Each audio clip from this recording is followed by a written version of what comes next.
The day my parents divorced, two agreements lay on the table. One meant staying in the old neighborhood with my dad, who was drowning in gambling debts. The other meant moving to the coast with my mom, who'd remarried a wealthy man. In my last life, my little sister Chloe cried and begged for mom. I quietly packed my bags and followed dad. Later, dad quit gambling and became a millionaire, spoiling me rotten. Chloe, however, was emotionally abused and trapped at home by her stepfather. She eventually succumbed to depression and passed away. This time around, Chloe snatched the cigarette from dad's hand and hugged him tight, refusing to let go. Jade, I feel for dad. You go to mom's, okay? I'll keep the good life here for you. Dad paused, then affectionately stroked Chloe's head, a look of relief on his face. I said nothing, picking up the train ticket for the coast. Chloe didn't know that in my last life, dad only quit gambling because I, riddled with a brain tumor, worked myself to death to pay off his debts, coughing up blood. My life was the price for his temporary peace. Now, reborn, with no debt collectors banging on the door, all I wanted was a good night's sleep. I picked up my duffel bag. Get out, go find your mom, the one who only cares about money. Dad waved his hand, like shooing away a fly. Chloe hid behind him, making a childish face at me. Her lips exaggeratedly formed the words, "Sis, don't come begging me for money later." I just smiled,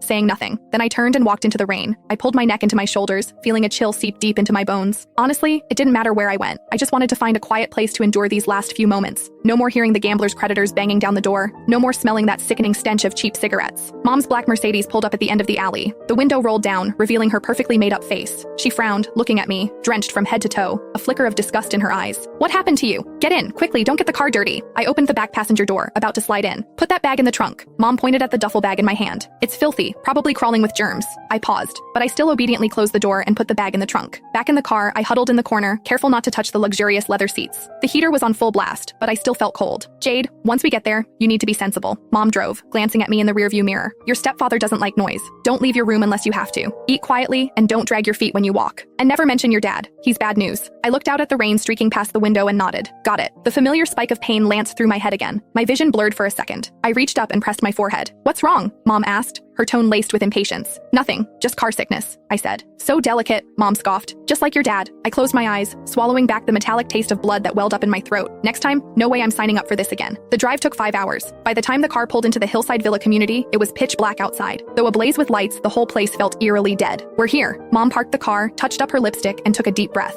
She was shifting gears, transforming from the sharp-tongued woman she was with me into a sweet, devoted wife. "Get out of the car. Remember to call him Mr. Henderson." I followed her inside, still carrying my duffel bag. A man sat on the living room sofa, a blanket over his legs, a book in his hand. He looked up when he heard us. This was my stepfather, Robert Henderson, the same man who, in my last life, slowly suffocated Chloe until she broke. "You're back?" His voice was flat, emotionless. "Robert, this is Jade." Mom pushed me forward, a plastered smile on her face. "Jade, say hello to Mr. Henderson." I stepped forward and bowed slightly. "Hello, Mr. Henderson." Robert Henderson turned a page of his book, as if he hadn't heard me. A few seconds later, he hummed a noncommittal from the back of his throat. His gaze swept over my wet shoes, and his brow furrowed almost